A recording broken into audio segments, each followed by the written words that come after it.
Betsy's family, and she got to know mine because we were like she was my sister-in-law's sister, and it was very cool.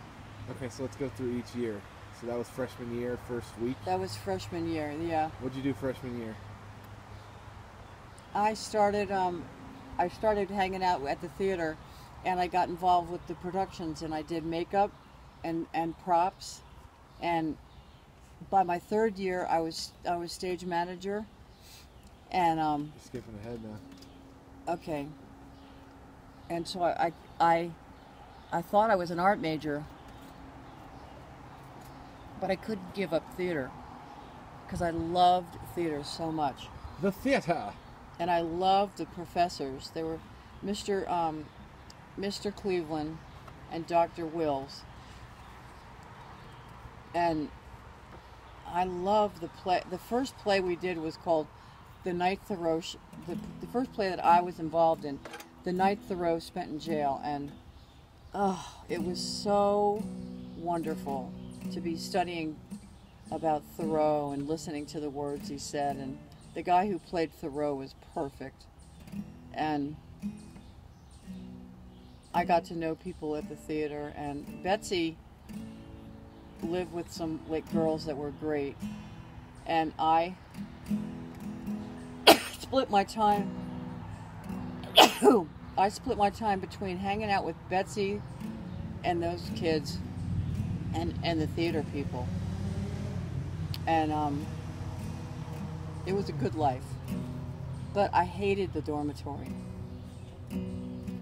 So my sophomore year, I applied for university housing, but they were in houses instead of the dorms. So you paid the same amount that you paid in a dorm, but it was a house. And way better. There were 4 bedrooms, so there were 8 women in this house. It was called Geiger House. And because Alice Geiger was one of the first co-eds to go to Wittenberg, before that it was a boys' college, boys' university. And so I lived with Melissa. She was a theater major too. And we shared a bedroom in Geiger House. Betsy went to Woodlawn, which was the best dorm on campus. It was beautiful. It was old. It felt like being in a castle. An old castle. Did she win the lottery? Did she win the lottery? Like how did she get, yeah. Yeah, somehow. Yeah, well, she got to know these 3 girls that needed a 4th roommate. Gail, Jeannie, and Julie. And she lived with them. And I was jealous of that because the dorm was just, it was so cool. It felt like you were in some British novel or something.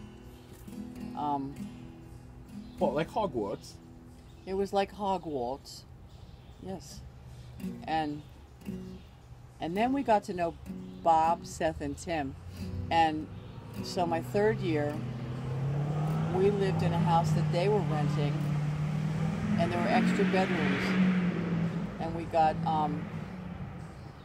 to live on East Ward Street in a big greenhouse.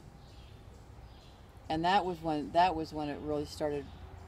Seth bought an old VW van, and we started driving all around, Ohio in the van. We went camping, and we had a parachute that was our tent, and we put the